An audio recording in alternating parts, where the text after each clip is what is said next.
کوي فسادین خبره نه کوي او ورپسې مثال کې راځي دا غنی دي د کافر مثال د غنو دا ازغی دي او دا موحد چې دی ورکوي خپله میوه کل باذن ربها ويضرب الله الامثال للناس الله بیانوي مثالونه د پاره د خلکو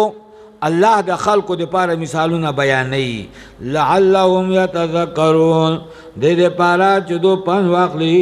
د الله د آیاتونو نه خوان واخلي ومثل كلمة خبيثة كشجرة خبيثة وس مثال دلته کې د کافر دی د شرک په مقابله کې مطلب دا دی چې د توحید په مقابله کې شرک د پاره